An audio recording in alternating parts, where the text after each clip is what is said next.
Good morning. Hope you're enjoying your day off. This is Dr. Doug Texter. I wanted to give you a little bit of a video, a little bit of background on how to be an engaged reader. In my mind, there are 3 ways to be an engaged reader. First off is read a great deal. That's number 1. Read widely. Always be reading. The more you read, and reading is a lot like exercise, the more you read or the more you exercise, the better you will be when you have to participate or compete in an event.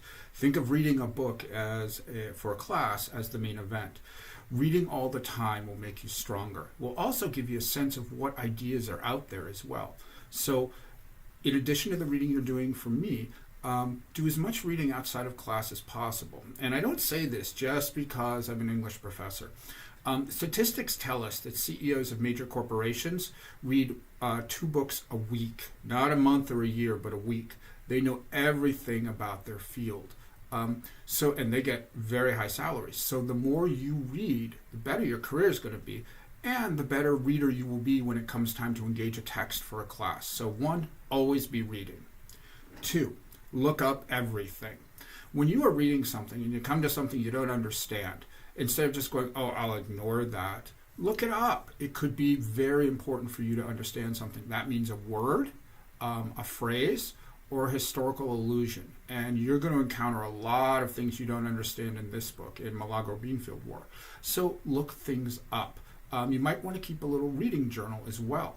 We're going to have discussion posts for this class, so you don't have to turn in a journal for me. But what you should be doing is keep a little journal for yourself. Write down your thoughts, your opinions.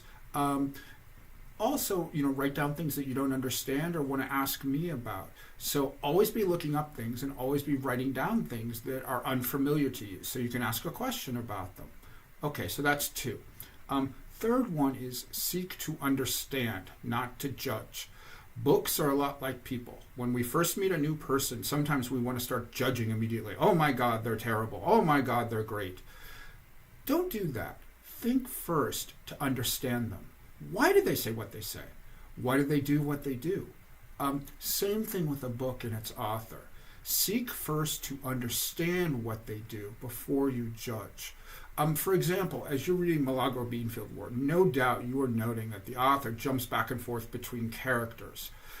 First glance, or your first judgment might be, wow, they're a bad writer.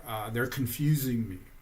But first, before you make a judgment, seek to understand, why are they doing what they do, or what they're doing? Why are they jumping back and forth? Well, in our case, in the case of the Milagro Beanfield War, John Nichols is writing in the 1960s and 1970s. The book is published in 1973, but he's clearly influenced by authors of the 60s. And these authors were postmodern writers, and they believed that the truth was very complicated. They thought they could give you the truth, but really for them, what the truth was a construction of different perspectives. So you'll note in this book, we're getting everybody's perspective on what's happening here. We'll get Lad Devine's perspective, and you're seeing that for what you're reading for this week. We will get Joe Mondragon's perspective. We'll get Amarante's perspective. These authors believe that the only way to sort of figure out what's going on is to combine all these different voices. So that's why we're jumping from perspective to perspective in this book. So if you have any questions, drop me a line or shoot me an email or give me a phone call. I'm happy to talk with you about the book. So let's just review. 3 ways to be an engaged reader. 1, read a great deal. Always be reading. 2, look things up. Keep a journal. Write down things you don't understand. And 3, seek to understand, not to judge. Why are our authors doing the things they're doing? What's the purpose? What's the reason for what they're doing? And once you understand that, the book will make a lot more sense to you. So hope that helped a little bit. Just 3 ways to be an engaged reader. And I will talk to you soon. Bye.